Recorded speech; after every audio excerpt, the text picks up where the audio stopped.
Pues los saluda el maestro Eric Mejía, bienvenidos a mi canal. El día de hoy platicaremos acerca de los requisitos para que se libre una orden de aprehensión. No se vayan, te lo muestro.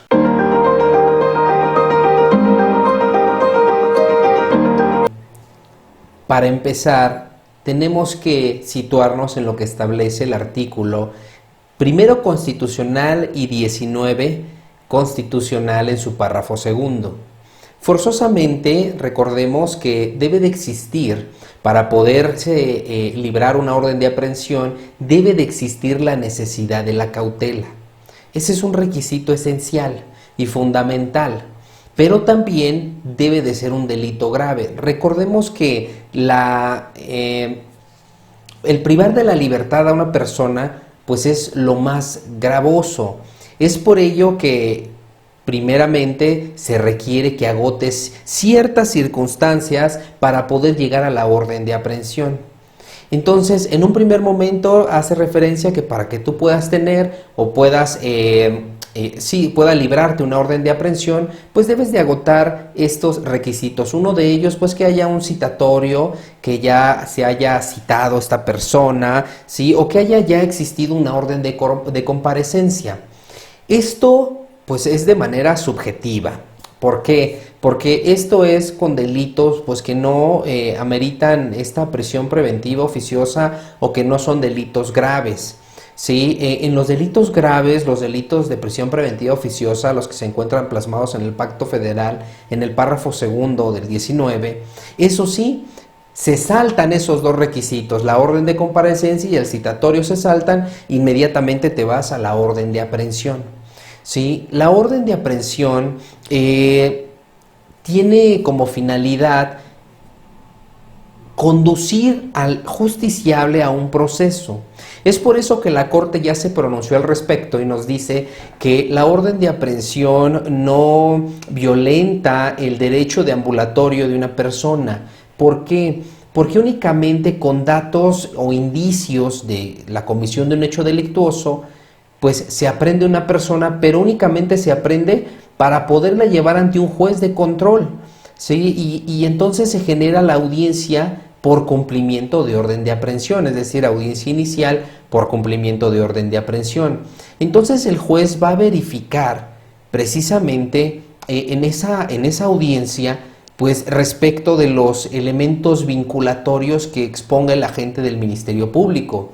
No se va a debatir la detención porque la detención ya fue de cierta manera calificada por un juez de órdenes de aprehensión.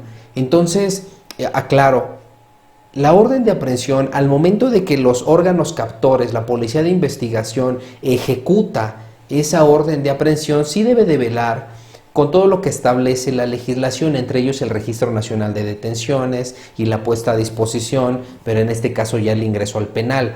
Es decir, que si a esta persona la detienen a las 7 de la noche, pues tienen que hacer referencia a dónde la detuvieron, el traslado hacia el penal y justificar toda esa temporalidad desde que se dio cumplimiento a la orden de aprehensión hasta que se ingresa al penal. Incluso también lo que agota el tiempo pues es esperar para los certificados psicofísicos y de lesiones, que hay que esperar pues para que nos los entreguen, ¿no? Eso puede ser que dilate un poco, pero se encuentra justificado el hecho de que puedas tú detener a una persona o que se pueda detener a una persona e inmediatamente ponerla a disposición. En este caso se ingresa al penal y queda a disposición del juez de control. En ese momento el Ministerio Público, de manera inmediata, al tener conocimiento del ingreso del justiciable al penal, entonces ya solicitará una audiencia.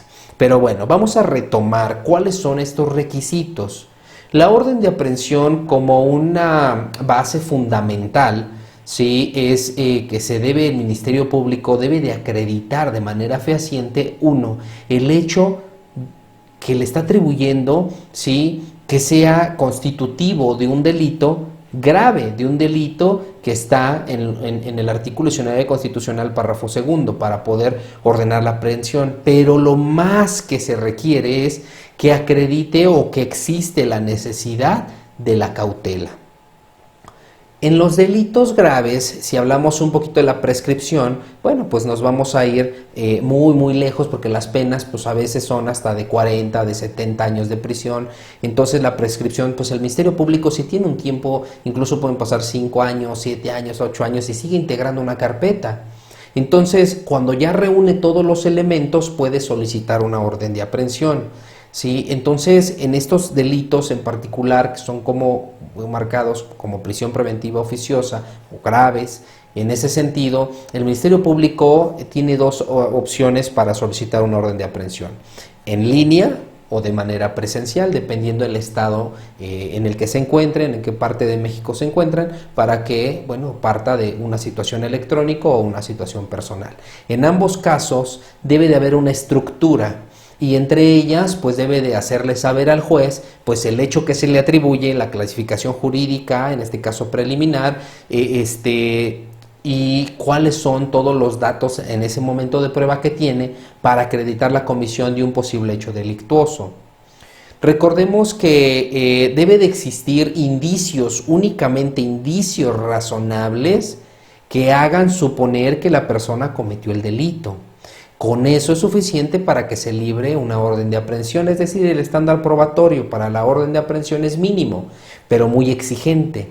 La orden de aprehensión se divide en varias estructuras, ¿sí? Y una de ellas es que a los jueces de órdenes de aprehensión, pues así como también cuando se argumenta con la vinculación a proceso, pues se tiene que acreditar la conducta del justiciable, pero también la probable participación del justiciable. Son dos situaciones distintas. ¿Sí? Entonces, ¿qué es lo que le voy a decir al juez? Señoría, en un primer momento, ¿sí? Solicito que me libre la orden de aprehensión por el siguiente hecho, ¿no? Y este hecho es constitutivo de un delito grave y existe la necesidad de la cautela por estas circunstancias. Sí, y recordemos que para poder acreditar la necesidad de la cautela, el agente del Ministerio Público deberá decirle al juez de manera detallada ¿por qué cree que el justiciable va a sustraerse de la acción de la justicia? ¿Por qué cree que está en riesgo la investigación? ¿O por qué cree, sí, que está en riesgo la víctima? Pero, pues obviamente también parte de los parámetros que pudiera estar en riesgo los testigos. En este caso, en delitos, por ejemplo, de homicidios, secuestros, extorsiones, esos delitos pudiera ser que si fueron a lo mejor o hay un cúmulo de testigos, pues a lo mejor pudieran estar en riesgo a sabiendas que el justiciable conoce lo que hizo, ¿sí? Pudiera en esa temporalidad buscar a los testigos pues para amedrentarlos, amenazarlos o incluso si puede cometer otro hecho delictuoso en contra de ellos, de esos testigos. Es por eso la importancia de que aprendan de manera inmediata al justiciable. Por eso establece el artículo 141 del Código Nacional de Procedimientos Penales, ¿sí? Y varias hipótesis, y si nos enfocamos en la fracción tercera, nos dice que como uno de los requisitos va a ser que exista la necesidad de la cautela. Y para podernos dar cuenta de lo que es la necesidad de la cautela, además de lo que ya referí, también ustedes pueden verificar lo que establece el numeral 168, 169 y 170. Se tiene que acreditar de manera fehaciente los tres para poder tener sustentada la necesidad de la cautela. Si no logran acreditar como un primer parámetro la necesidad de la cautela por parte de la agente del Ministerio Público, entonces les van a negar la orden de aprehensión. ¿Por qué? Pues porque no advierten que el justiciable pudiera sustraerse, no advierten que a lo mejor está en riesgo la investigación, porque el juez no va a suponer, posiblemente hay un delito de homicidio, de secuestro, y entonces a lo mejor sí está en riesgo todo. El juez no va a subsanar nada. Todos los elementos se los tiene que dar la fiscalía para que le pueda reunir, para que pueda reunir todo lo necesario para que se libre la orden de aprehensión. Entonces, en un primer bloque, así como se estructura la orden de aprehensión en una hoja, después del hecho, como quieran acomodarlo, sí, tenemos que decirle al juez, señor juez, es que advierte la necesidad de la cautela por lo siguiente: se fue a buscar al justiciable en repetidas ocasiones porque tiene su probabilidad, no se localizó, no sabemos dónde está, y eso pues evidentemente pone en riesgo la investigación, porque pudiera ser que localice, que busque a testigos, a peritos o quien sea, ¿sí? Y pueda amedrentarlos para que pues ya no quieran en un futuro pues acudir ante el órgano jurisdiccional. Sin embargo, eso es lo mínimo. Por lo máximo puede ser que incluso si fue capaz de realizar el hecho delictuoso de homicidio, pues entonces pudiera buscar a los testigos incluso para desquitarse, porque sabe que estos testigos a lo mejor vieron de cierta manera o conocen la situación que cometió el justiciable. Por eso tiene que estar como un capítulo así muy bien explicado al juez por qué creen ustedes que existe o que advierte esa necesidad de la cautela o el Ministerio Público. Recuerden que las órdenes de aprehensión están en sigilo, es decir, nadie va a saber que están pidiendo una orden de aprehensión, ¿sí? Sin embargo, cuando se libra una orden de aprehensión es porque un juez de control especializado en órdenes de aprehensión ya lo verificó y ordenó la aprehensión de una persona, ¿sí? Entonces, es muy parecido. La orden de aprehensión, sus requisitos son un estándar pequeñito como lo establece el 316 para un auto de vinculación a proceso. Entonces es necesario nada más que haga referencia a ciertos datos de prueba y hacerse cargo de la conducta, ¿sí? Y después de la conducta hacerse cargo de la probable intervención del justiciable en el hecho delictuoso. Es decir, yo puedo advertir, por ejemplo, en un delito de homicidio, ¿sí? Que hay un cuerpo de una persona sin vida, es evidente, y eso se tiene debidamente acreditado con los policías primeros respondientes, con el policía de investigación, con el perito que hizo el levantamiento, incluso con el perito médico legista que hizo una necropsia, ¿sí? Y demás peritos químicos y genetistas que intervienen, peritos en fotografía que intervienen precisamente en el levantamiento del cuerpo y en el proceso de todo lo que conlleva un protocolo de necropsia, ¿sí? Entonces queda bien claro que hay una persona sin vida. Sin embargo, lo que tengo que acreditarle al juez es por qué creo yo que fulano de tal lo privó de la vida. Y es ahí donde tenemos estos testigos, ¿verdad? O estos datos de prueba que yo le voy a hacer saber al juez de control y órdenes de aprehensión para que pueda librarme una orden de aprehensión. Entonces estos datos a veces se piensa que si no hay un testigo presencial, pues relativamente no va a poder librar una orden de aprehensión, cosa que es errónea, pues la Corte se ha pronunciado al respecto y máxime con estos delitos que en algunos casos pues son realizados sin que nadie pueda ver, como lo es el homicidio. En algunos casos pues nadie vio, pero existen testigos de referencia.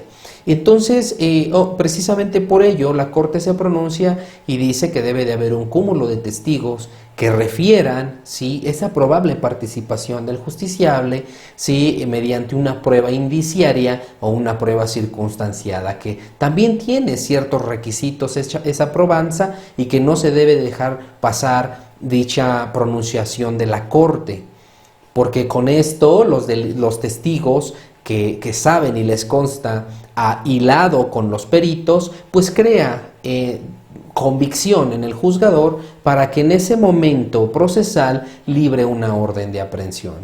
Al momento que libra la orden de aprehensión, pues evidentemente se busca a la persona. Sin embargo, entonces hay que hacer un hecho, una clasificación jurídica y luego por qué existe la necesidad de la cautela. Es decir, desarróllame de manera detallada tu necesidad de la cautela para que pueda ser procedente el libramiento de una orden de aprehensión. Posteriormente le explico al juez la conducta que realizó el justiciable y por qué, y posteriormente la probable intervención de este sujeto. ¿Sí?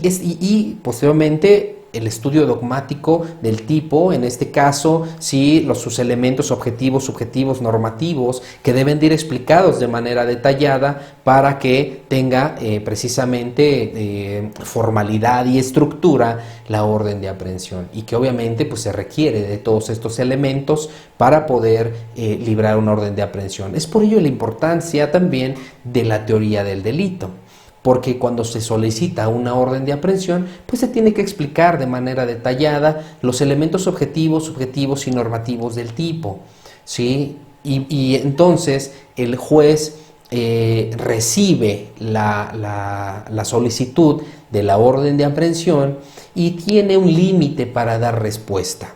¿Sí? ¿Qué pasa?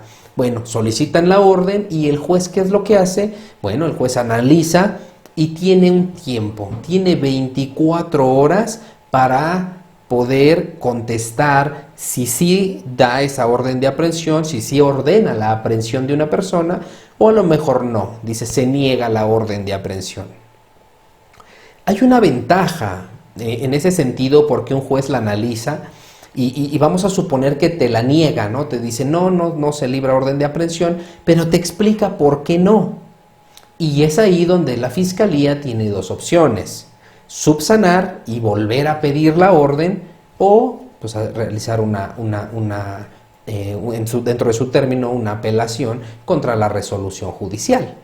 Evidentemente, por la temporalidad, si el juez ya te está diciendo en qué estuviste mal, pues evidentemente solamente es subsanar o corregir lo que posiblemente te equivocaste, ¿no? Pueden ser cosas para esa negativa, pues en teoría son cuestiones de fondo, por eso te la niegan. Todo lo demás, cuestiones de forma, podría ser que pueda solicitar el juez ciertas precisiones durante esa temporalidad, ¿sí? Es decir, haces mi exposición si fuese presencial o si fuese virtual, ¿sí? Y entonces hace precisiones, a ver, esta fecha, estos días, estos nombres, qué pasó, explíqueme, tengo dudas, y entonces el juez empieza a verificar y entrar al estudio por completo de la solicitud. Pero es necesario, ¿sí?, visualizar que si son cuestiones de fondo, pues relativamente te van a negar la orden de aprehensión. Pero si fuesen de forma, te puede pedir precisiones el juez para que lo vaya subsanando sobre la marcha y evidentemente pueda librarte una orden de aprehensión. Y las preguntas: ¿cuánto tiempo tiene la Fiscalía por conducto de los agentes de la Policía de Investigación para capturar a una persona? Pues tiene tiempo. No, eso no hay problema, ¿no? Realiza una investigación, el área de aprehensiones, hasta que localice a un sujeto y lo aprende y lo ingresa al centro carcelario, ¿no? Entonces no tiene una temporalidad. Ministerio Público puede cancelar la orden de aprehensión, también se pudiera cancelar la orden de aprehensión. ¿Qué pasaría si la persona que pretendían aprender fallece? Si pierde la vida, evidentemente pueden cancelar esa orden de aprehensión, pues no se va a poder cumplimentar porque evidentemente la persona de interés pues ha perdido la vida, ¿no? Entonces ya no se podría. Grosso modo, así es cómo se estructura una orden de aprehensión. Entonces, conclusiones, ¿sí? Las órdenes de aprehensión se van a librar exclusivamente por delitos, ¿sí?, que ameriten la prisión preventiva oficiosa, que sean delitos graves, pero también cuando no cumplan con citatorios en repetidas ocasiones o cuando no cumplan con las órdenes de comparecencia, el juez puede ordenar la aprehensión de una persona, ¿sí? Pero como es un delito grave, entonces te dice, no, sáltate todo eso, apréndelo. ¿Cómo solicitas la orden de aprehensión? Recuerden la estructura. Debe de existir la necesidad de la cautela. Necesidad de la cautela, 168, 69 y 170 del Código Nacional de Procedimientos Penales, te habla precisamente de esa necesidad de cautela y que tiene que explicarla de manera detallada al juez de control para que te pueda librar la orden de aprehensión como primer momento. Hay veces que ni entra al estudio de la orden de aprehensión. Me dice, la necesidad de la cautela no sirve, negada la orden, ¿sí? Entonces es importante que sí tengan bien estructurado la necesidad de la cautela.